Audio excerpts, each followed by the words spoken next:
Ku munsi w'ejo Ukraine yongeye kwibasirwa n'ibitero by'Uburusiya.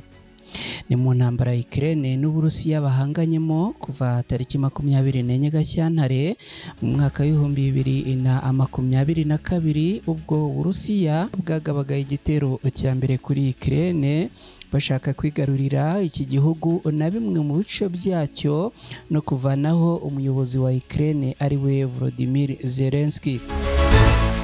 Ku munsi w'ejo ibitero 198 ibyagabwe muri Ukraine, ahagabwe kandi ibitero by'indege 10, hoherejwe kandi ibitero bya drone 576 za kamikaze zigaba ibitero 3000 by'amasasu ku birindiro by'ingabo za Ukraine. Ibi ni byatangajwe na Armed Force of Ukraine, igisirikare cya Ukraine. Ikaze kuri mwese, nitwa na Kreti Ntirushwa, aha ni ku Ibendera TV. Mu ijoro ryakeye tariki 10 Mutarama muri uyu mwaka w'2025 ahagana saa 5:59 z'ijoro nibwo amakuru yasakaye atangajwe n'igisirikare cya Ukraine ko imirwano yabaye hagati y'ingabo za Ukraine n'ingabo z'Uburusiya, aho hafi kimwe cya gatatu muri ibyo bitero byabereye ahitwa Aposkoviski, umujyi uherereye mu burasirazuba bwa Ukraine, aho igisirikare cy'Uburusiya cyagerageje kunyura ku birindiro bya Ukraine inshuro 61 zose. Abakozi b'igisirikare cya Ukraine batangaje ibi, batanga amakuru y'ibikorwa byabaye ku munsi w'ejo nibura kugeza saa 12 z'umugoroba wo ku itariki 10 Mutarama muri uyu mwaka 2025 nk'uko bitangazwa n'ikinyamakuru York Inform. Igisirikare cya Ukraine bagira bati kuva mu ntangiriro z'uyu mwaka habayeho imirwano igera ku 198, ni ukuvuga ibitero 198. Ingabo z'Uburusiya zagabye ibitero by'indege 10 zikoresheje ibisasu 18 by'indege. Byongeye kandi Abarusiya abohereje drone 576 za kamikaze. Aya magambo asobanura ko abasirikare b'Abarusiya bakoresheje drone za kamikaze 576. Drone za kamikaze ni ibikoresho by'indege bitagira abapilote, bikaba bifite intego yo kugaba ibitero aho ziba zirashe igisasu mu gice cy'ahantu runaka bifuza gutera. Izi drone ngo ntizigaruka, ahubwo zimara kurasa no kurimbura zigahita zishya, kuko ngo zikozwe mu buryo bw'ubwiyahuzi. Mu magambo make, drone za kamikaze ni indege zifite ubushobozi bwo gutera ibisasu kandi zikoreshwa mu kwihorera kandi zikaba mu udahusha. Izi kandi izagabye ibitero hafi 3000 by'amasasu ku birindiro by'ingabo za Ukraine. Icyakora izi ngabo zivuga ko nta bitero byabaye mu gace ka Kharkiv, ino mu turere twa Vovchansk na Stanstisia, aho zivuga ko imirwano yose yamaze kurangira. Mu ntangiriro z'umunsi mu karere ka Kupiansk, Ukraine yavuze ko umwanzi yatangije ibitero 11 ku birindiro bya Ukraine hafi ya Kucherviska, Petropavlivska, Apishane, Zahirozove na Rozova. Ingabo za Ukraine zo zivuga ko zagabye ibitero 3 mu gihe imirwano ikomeje kugeza ubu. Abandi barwanyi b'Abarusiya kandi bagabye ibitero ku birindiro bya Ukraine inshuro 39 hafi ya Herkiviska, Zelenyihayi, Makivika, Zerini na Azarishine. Intambara 6 muri ibi bitero zikaba zigikomeje.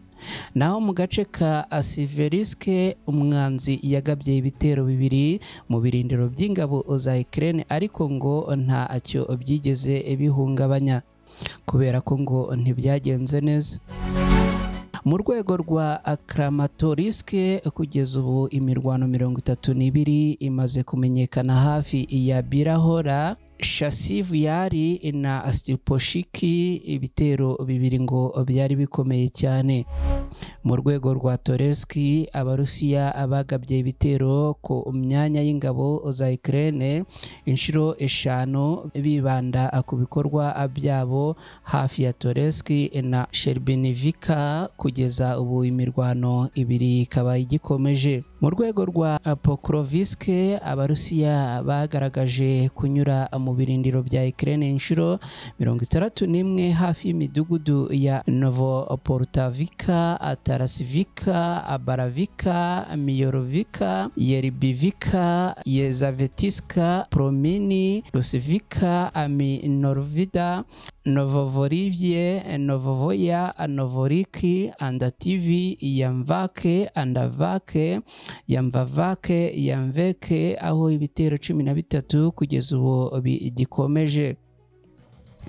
Ku ruhande rw'Uburusiya ariko Ukraine itangaza ko batakaje cyane, aho ngo abasirikare b'Abarusiya 276 batawe muri yombi, naho 139 muri bo bemeza ko ngo bishwe, naho imodoka 3 za gisirikare zikaraswa. Mu rwego rwa Novopavlivsk umwanzi yagabye igitero muri iyi inkuru. Umwanzi mu Rusiya, mwibuke ko twatangiye batubwira ko ari amakuru yatangajwe n'igisirikare cya Ukraine aricyo cyatangaje rero ibi turi kugarukaho. Aha rero ngo umwanzi yagabye igitero ku birindiro bya Ukraine inshuro 12 hafi ya Konstantinopoli, Zeleviviska, Roziviv, Everika, Novoriske, Novosirika na Neskuchine. Imirwano cyangwa ibitero 4 bikaba bikomeje kugeza ubu. Mu byo umwanzi yatakaje muri iki cyerekezo harimo abantu 66 bishwe, 80 bakomeretse ndetse no kwangiza imodoka 3 z'Abarusiya. Mu gace ka Orkivike umwanzi yakoze ibitero, no kuvuga igitero cy'indege yakoresheje ibisasu bya roketi mu gace ka Apiatikatiki. Naho mu bice bya Huriapole nta bikorwa bikomeye byakozwe n'Uburusiya tariki 10 Mutarama muri uyu mwaka w'2025, no kuvuga ku munsi w'ejo hashize. Mu gace k'ibikorwa by'akarere ka Kursk mu Burusiya, ingabo za Ukraine zagabye ibitero 22 ku Burusiya umunsi wose. Intambara imwe cyangwa se igitero kimwe kugeza ubu akaba ari cyo gikomeje. Uburusiya bwagabye ibitero birenga 190 by'ibisasu, 14 muri byo byari bifite uburyo bwinshi bwo kurasa ibisasu bya rokete.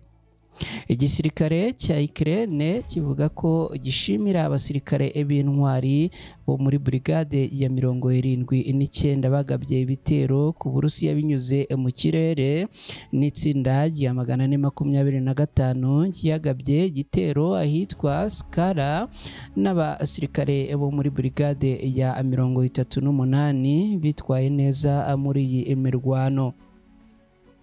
Kugeza ubu kandi Amerika ikaba yasezeranyije ko igomba gutanga miliyoni 500 z'amadolari mu ntwaro n'amasasu nk'inkunga yo gufasha Bwana Zelensky kurwanya Bwana Putin w'Uburusiya. Andi makuru kandi avuga ko Leta Zunze Ubumwe za Amerika zigiye kohereza imfashanyo ya gisirikare muri Ukraine mbere y'uko perezida watowe wa Leta Zunze Ubumwe za Amerika Donald Trump agaruka muri White House, nk'uko byatangajwe n'umudiplomate ukomeye w'iki gihugu.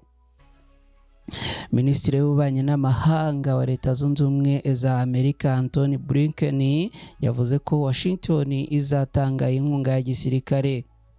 Iyi gahunda ya miliyoni 500 z'amadolari, ni ukuvuga miliyoni 406 z'amapawundi, irimo ibisasu bya misile byo mu kirere, ibisasu byo mu kirere n'ibikoresho byo gushyigikira indege z'intambara za F-16. Leta Zunze Ubumwe za Amerika zirasa n'izishaka guha isomo rikomeye cyane igihugu cy'Uburusiya. ni mu gihe zikomeje gutanga intwaro karundura ku gihugu cya Ukraine kugira ngo kivune umwanzi wabo ari we Uburusiya. Perezida Joe Biden udasigaje iminsi myinshi ku buyobozi bwa Leta Zunze Ubumwe za Amerika, dore ko perezida mushyashya agomba kurahira tariki 20 Mutarama muri uyu mwaka, arasa nkaho yamaze kurya karungu ku gihugu cy'Uburusiya binyuze muri Ukraine, akaba yamaze kwemeza inkunga igomba kwihuta cyane kugira ngo ijye guhangana n'igihugu cy'Uburusiya. Ibi rero ngo bikaba ari mu gihe umubare w'abahitanywe n'igitero cyagabwe ku baturage ba Zaporizhia abagera ku 126. Tuganye ku musozo, turabashimira cyane. Ibiganiro ku Ibendera TV birakomeza. Mugire amahoro n'amahirwe, Imana yibarinde.